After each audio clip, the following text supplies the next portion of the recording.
Assalamu alaikum bandiraɓe, on calminama. Donc hande en gari ɗo e tuto men hande Photoshop. Donc honno batten ha pewden affiche to ko e nder Photoshop, to ko propre design ma to ko an fewnum, to ko simple kadi. Et puis donc hande ko ɗum on temane gadden ɗo. Donc mi holon o woni Photoshop o CS5. donc kañum woni ɗo. Donc udditen Photoshop o. Donc Photoshop o nen udditim. Donc ɗiɗo woni outillage Photoshop o foof nen kañum woni ɗo.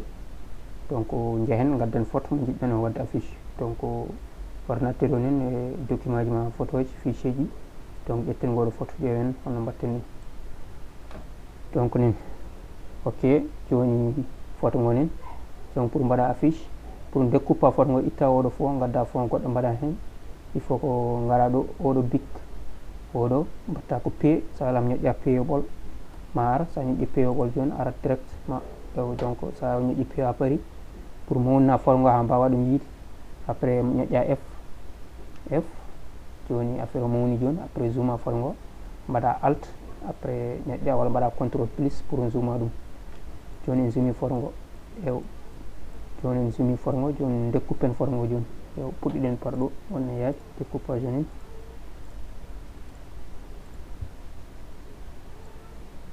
donc sa waɗi ni pour itta oɗo alignement.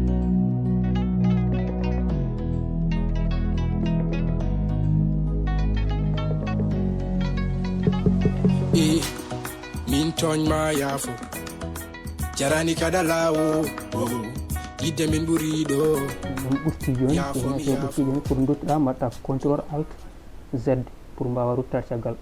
ok ruttima continue kadi. là sa waɗi en erreur ji pour sa yiɗi ruttirade mbaɗa contrôle alt z.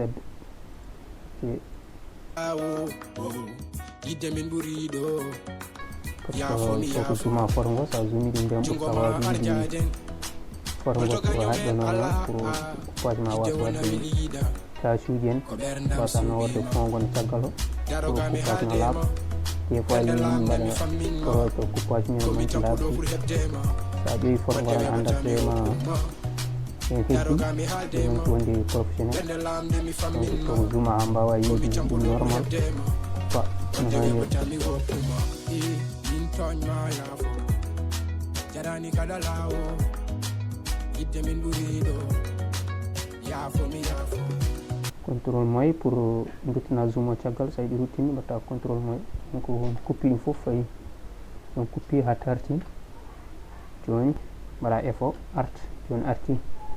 donc sa paari ñoƴƴa option sous côté ma droite. donc ngara ɗo mac sélection. donc sa waɗi max sélection ɗo so tawi ko 0 woni ɗo mbatta ɗo d comme no wayni joni woni koye d. mbaɗa ok. ɗo joni ari sélection. donc so ari sélection ha paari mbaɗa contrôle j. contrôle j joni sa waɗi contrôle j joni affaire joni waɗi copier. joni waɗi copier supprima oɗo gon less o cliqua hen ñoƴƴa supprimer. supprime joni heddi ɗo ko transparence o heddi. so photo ngo joni couppi heddima transparence o. joni sa paari créa ɗo affiche ma ko jiɗɗa ɗum wadde. to ko page mo jiɗɗa wadde affiche o. créa ɗo page ma new page. donc ni ƴeewa dimension an mo jiɗɗa wadde o. souvent affiche aji e wonde 20-30 walla 30-40. donc dimension ko A3 walla A4. A4 o ko 20-30, A3 30-40. donc min joni mbaɗen joni ko A3 walla A3 o. A3 30-40 cm. ok donc ɗum moins 100 pour wawa hedde qualité normal, par ce que ɗum nani ɓeyde qualité o.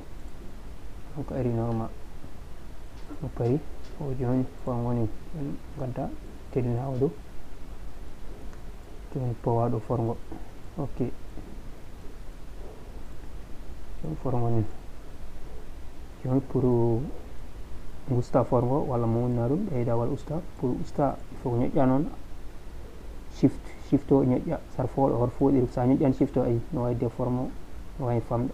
donc il faut ko ñoƴƴa pour duttoɗa mbaɗa contrôle z, contrôle alt z duttoɗa. joni sar photo ngo il faut ñoƴƴa shift poɗira ɗum côté ga sound aji ayi way fodamon to déformé so alam kadi pomnina ɗum ha famɗi donc min préféri mi ko famɗin ɗum.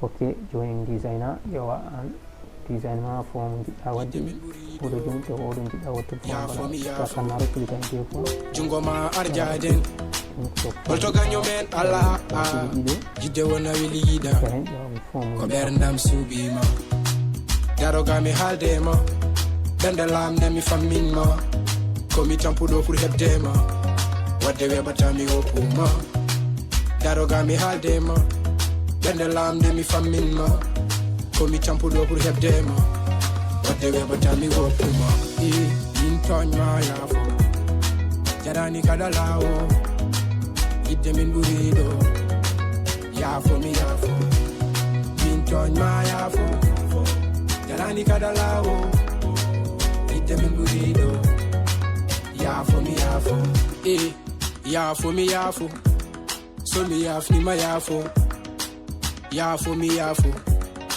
jarani kada lawo yaafo mi yaafo so mi yaafnima yaafo jarani kada lawo yidde min ɓuriɗo kono ko jiɗɗa komi watta ɗum komi julɗo mbeɗe jumatemi tinta ɗum wonduɓe mbaddata famta ɗum kalto bella moni bone nana ɓattiɗo ko mine ma yo haade mine e ma jarani wobɓe yine gandanma so du ko woppanima guiɗel ma andu yidde yine manque ma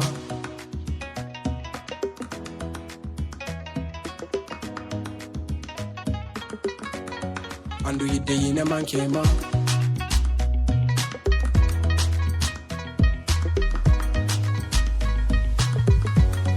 andu yidde yine manque ma min toñma yaafo jarani kada lawo yidde min ɓuriɗo yaafo mi yaafo min toñma yaafo jarani kada lawo yidde min ɓuriɗo yaafo mi yaafo yaafo mi yaafo so mi yaafnima yaafo jarani kada lawo yidde min ɓuriɗo yaafo mi yaafo so mi yaafnima yaafo jarani kada lawo yidde min ɓuriɗo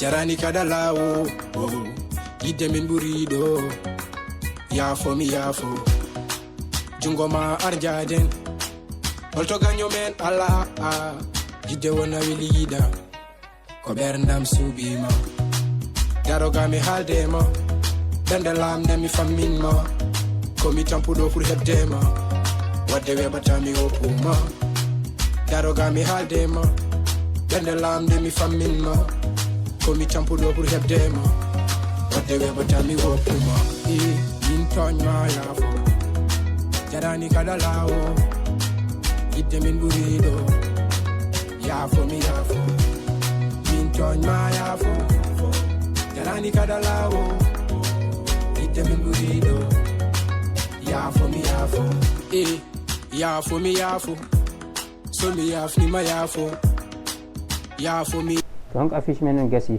on jaram bandiraɓe à la prochaine.